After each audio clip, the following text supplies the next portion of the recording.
में आप क्या बोलना? देखिए, माननीय उच्चतम न्यायालय ने जो आज अंतरिम रिलीफ दिया है उसके लिए माननीय उच्चतम न्यायालय का बहुत शुक्रिया। और वो सारे पॉइंट जो हमने पिटीशन में रखे थे, जो हमने पार्लियामेंट में उठाए थे, उसको ज्यादातर को माननीय उच्चतम न्यायालय ने संज्ञान लिया, कंसीडर किया। और आज जो रिलीफ है वो ये दर्शाती है कि ये कानून कहीं ना कहीं संविधान के खिलाफ बना है। जो अमेंडमेंट्स हैं उसमें कई सारे पॉइंट ऐसे हैं जो पूरी तरह से संविधान को मटिया मेट करने वाले थे।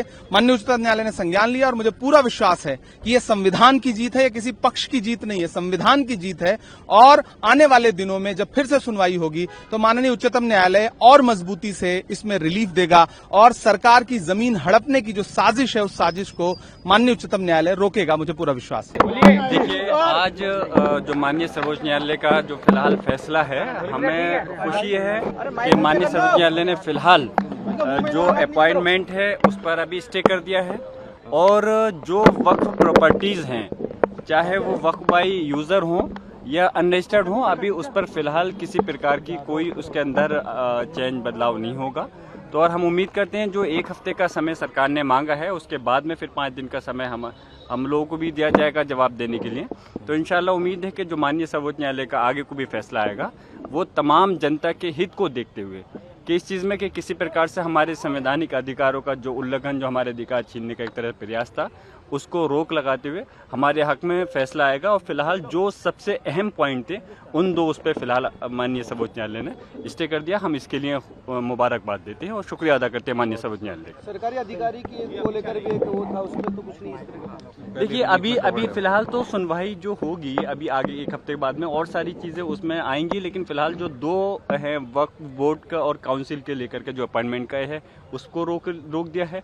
और जहां तक मेरी जानकारी में जो मुझे मालूम हुआ है अपने वकील साहब के माध्यम से, और उसमें के जो वक्फ प्रॉपर्टी हैं, चाहे वो रजिस्टर्ड है या अनरजिस्टर्ड है, अभी उसके अंदर कोई किस प्रकार का बदलाव नहीं किया जाएगा। एक सवाल है जी कि आप की पिटीशन में कई और बड़ी मांगे थी, लेकिन 2 पे विशेष रूप से ऑर्डर दिया, तो इतने से आप संतुष्ट हैं? अभी देखिए, हम फिलहाल जो आदेश किया है माननीय सर्वोच्च न्यायालय ने, हम शुक्रिया अदा करते हैं। और हमारी कोशिश ही है कि अभी आगे जो हमारी मांगे हैं उस पर भी सुनवाई की जाए और उस पर भी हमको रिलीफ मिले। ऐसे हमारा पूरा प्रयास रहेगा, हमारी कोशिश रहेगी इस चीज़। आज जो सुप्रीम कोर्ट ने आदेश दिया, इंटरिम स्टे जो दिया, वो बल्कि उससे भी अच्छा था जो कल स्टे करने जा रहे थे, क्योंकि गवर्नमेंट ने अंडरटेकिंग दिया, कमिटमेंट दिया है कि अब वक्त में किसी भी तरीके से कोई परिवर्तन नहीं होगा, न उसके टाइटल में होगा, न उसकी ज़मीन को लिया जाएगा, न ही बोर्ड में कोई नियुक्ति होगी।